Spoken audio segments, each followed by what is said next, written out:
అందరికీ నమస్కారం. ఇప్పుడే అందిన వార్త. విద్యార్థులకు గుడ్ న్యూస్ చెప్పిన రేవంత్ సర్కార్ అంటూ వార్తలైతే వస్తున్నాయి. మరి దాని గురించి వీడియో చేయడం అనేది జరుగుతుంది. ఫ్రెండ్స్, వీడియో స్కిప్ చేయకుండా చివరి వరకు అయితే చూడండి. అలా అయితేనే మీకు పూర్తి ఇన్ఫర్మేషన్ అనేది అందుతుంది. లేని చాలామంది చూస్తున్నారు కానీ సబ్స్క్రైబ్ చేయడం అయితే మర్చిపోతున్నారు. దయచేసి సబ్స్క్రైబ్ చేయండి, అలానే లైక్ చేయండి. ఇంకా లేట్ చేయకుండా వీడియోలోకి అయితే వెళ్ళిపోదాం. ఈ విషయం దేని గురించి అంటే ఓపెన్ యూనివర్సిటీ వాళ్ళ గురించి చూద్దాం. ఇంకా వివరాలు అన్ని రెగ్యులర్ కాలేజీల మాదిరే ఓపెన్ యూనివర్సిటీలో చదివే విద్యార్థులకు ఇకపై ఫీజు రియంబర్స్మెంట్ చేస్తామని సీఎం రేవంత్ ప్రకటించారు.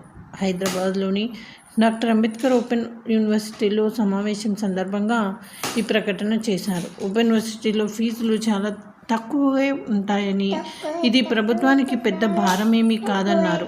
ఆయా వివరాలు వెంటనే సేకరించాలని సిఎస్ను రేవంత్ ఆదేశించారు. సో ఇది ఫ్రెండ్స్, ఈ విధంగా వార్తలు అయితే వస్తున్నాయి. మరి ఇదైతే మంచి శుభవార్త అని చెప్పుకోవచ్చు స్టూడెంట్స్కి అందరికీ. ఎందుకంటే కొంతమంది ఇది కూడా పెట్టలేని స్థితిలో ఉండి కూడా ఉంటారు కదా, వాళ్ళకు మంచి వార్త అనే చెప్పుకోవచ్చు. ఇది ఫ్రెండ్స్, థ్యాంక్స్.